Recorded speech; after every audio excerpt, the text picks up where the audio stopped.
Am I the astronaut for leaving my boyfriend at a party after he kept joking about me in front of everyone? NTA. My boyfriend and I went to a friend's birthday party last weekend. I was already nervous because I didn't know many people there, and he knew that. For some reason, he kept making little jokes at my expense all night. Stuff like, don't ask her, she'll overthink it for 3 hours. And she's only fun after 2 drinks. People laughed, but I felt embarrassed.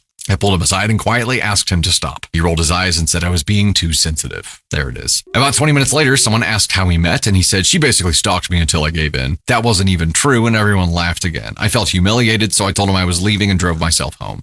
He texted me later saying I made a scene and embarrassed him by leaving without him. He was also really upset that I took my car with me and forced him to pay for an Uber as the party was on the other side of town. A couple of his friends apparently think I overreacted because that's just his humor. I don't think I should have to sit there and be the punchline all night, especially after I asked him to stop. I feel very guilty and want to apologize to him. Am I the astronaut? The question is, am I the astronaut for leaving my boyfriend at a party after he kept joking about me in front of everyone?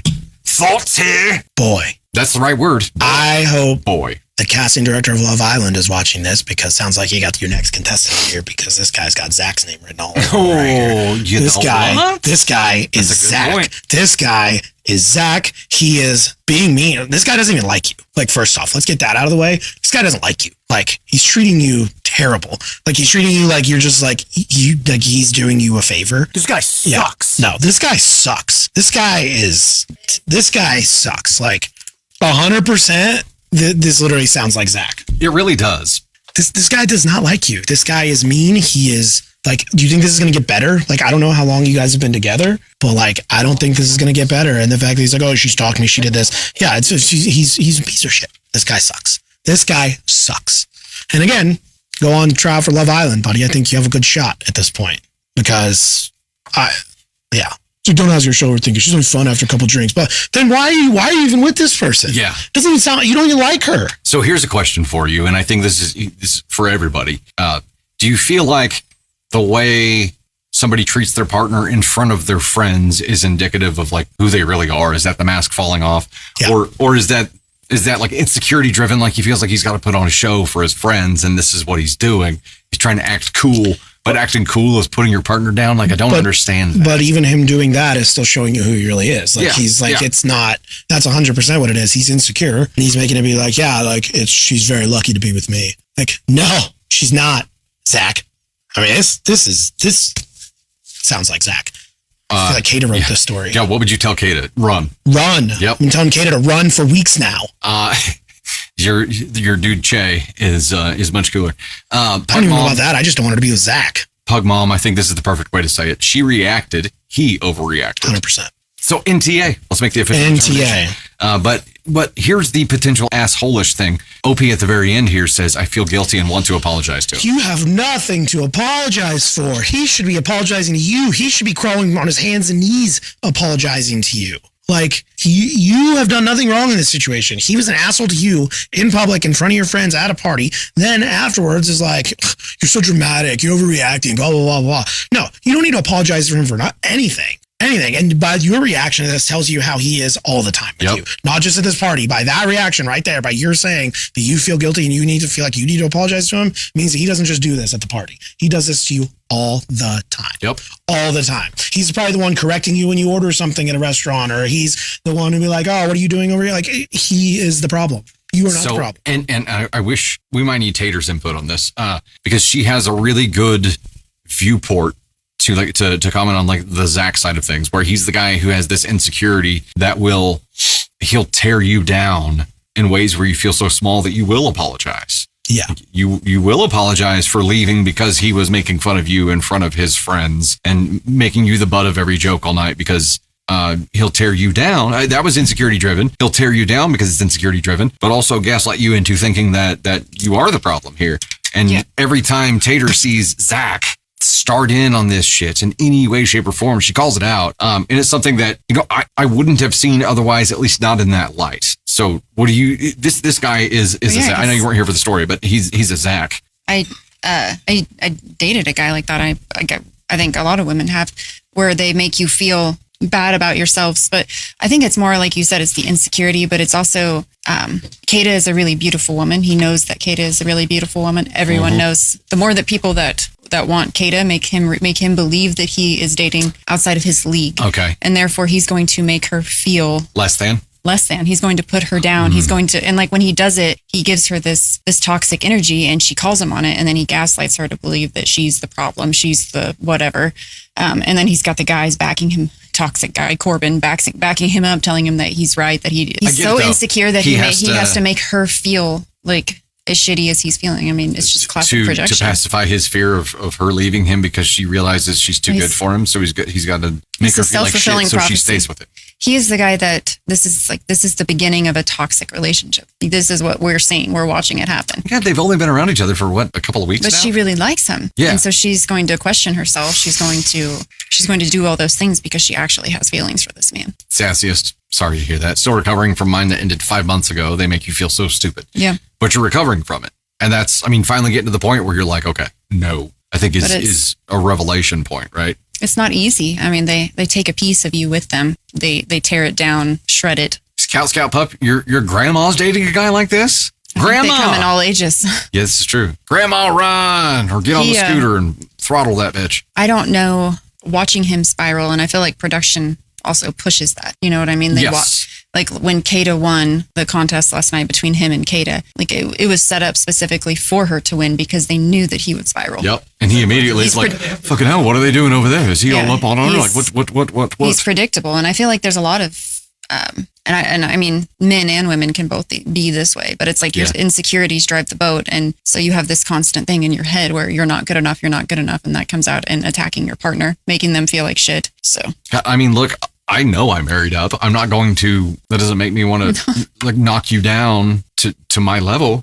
No, I think I don't know. I just know that I've been in it and I felt it where it's like you question what you believe. You're like, I know that's wrong. You shouldn't treat me like that. And then you call them on that and they make you feel that, they twist it so that it's your fault and make you the bad guy, even though you're like, no, I know. And then you begin to question. So every time you question it. And then something happens and you stop questioning it and you always assume that you're wrong. You always assume that you're the bad guy. You always assume that you're overthinking it or saying what you shouldn't or doing what you shouldn't. And it's a tactic for control because then you don't feel good enough to be with anyone except for the person who is holding the reins. So. Gosh dang.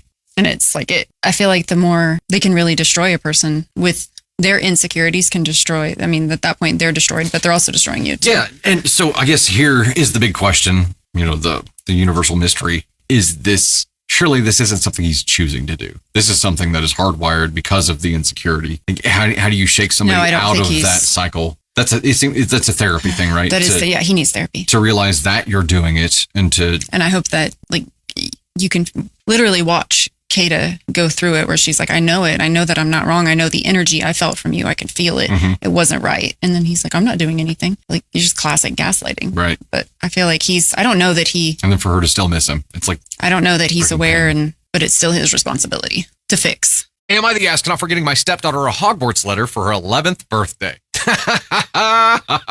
I've been married for 4 years. My wife had a daughter from a previous relationship. My stepdaughter has been obsessed with Harry Potter since before I met her. She literally asked me if I liked Harry Potter when I met her. Her 11th birthday was yesterday, and I arranged for a letter to be delivered during her birthday party, and it was an admittance letter for Hogwarts. I thought it was a really cute gift idea. My stepdaughter started freaking out, screaming, it's real, and went really nuts. Some of her friends seemed to join in on the excitement, others less so. Her mother, my wife, told her to calm down and explained to her it wasn't real. It was just a joke that stepdaddy played on you. She started crying, screamed that she hated me, and ran to her room. The other parents seemed to sympathize. One other father said he thought it was a nice idea. But after we sent everyone home, my wife yelled at me and said what I did was selfish and cruel, and she couldn't believe that I would hurt her daughter like that. Was I wrong to do this? Was it an inappropriate gift for an 11-year-old? I really didn't mean to mock or hurt my stepdaughter. I thought it would be fun. Didn't occur to me that my stepdaughter was young enough to think it was real. Am I the asshole? There's a comment here. NTA, the 11-year-old should know without question that Harry Potter is not real. Your wife is the asshole for saying it's a trick, not helping her daughter understand the books, and for yelling at you. Should an 11-year-old know better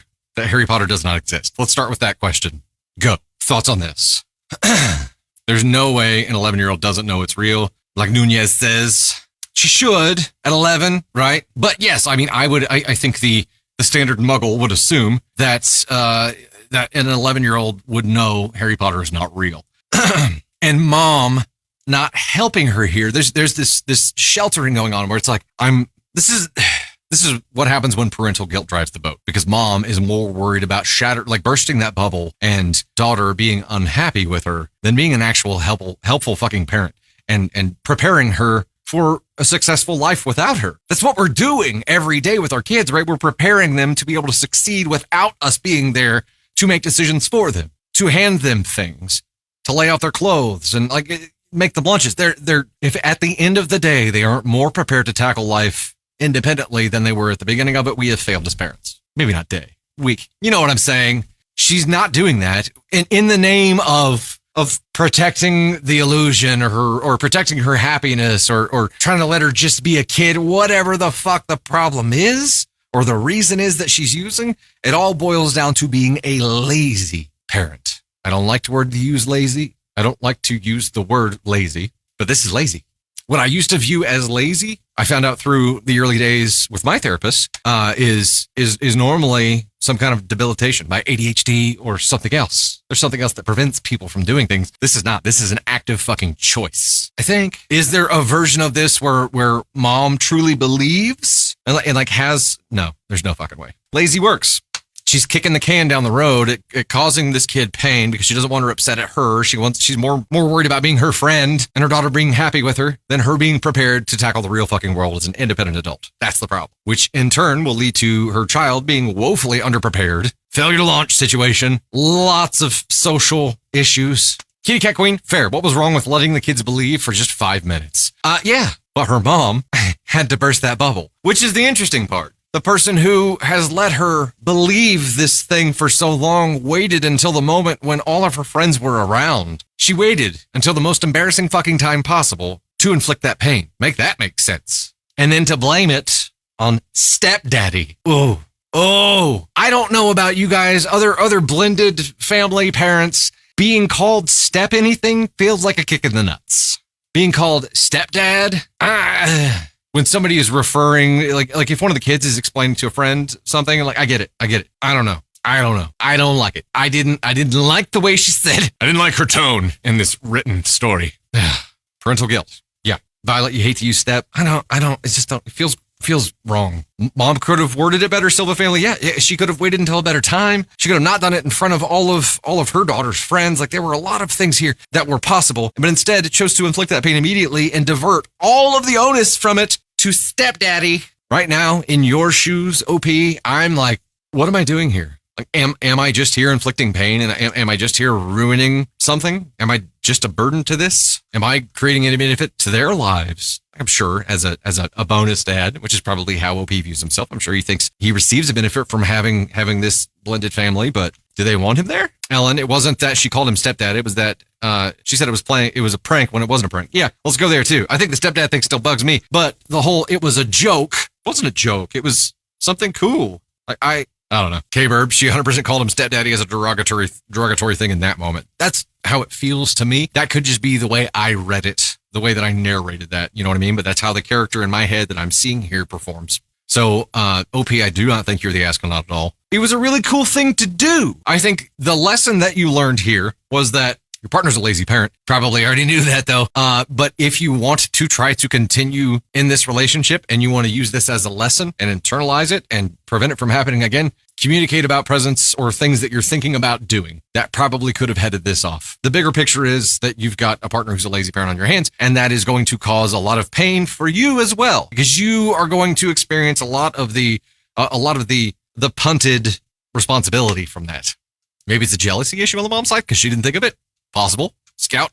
Possible. Those letters are probably expensive. Probably, Rex. Yeah, I think it's a really cool thing to do. Trying to do something unique. What does she really like? She's really into Harry Potter. Oh, we could do this cool thing. How special. It's not like a wand or the cloak or, things that most kids would get. It's bullshit. I feel bad for you, OP. I'm sorry.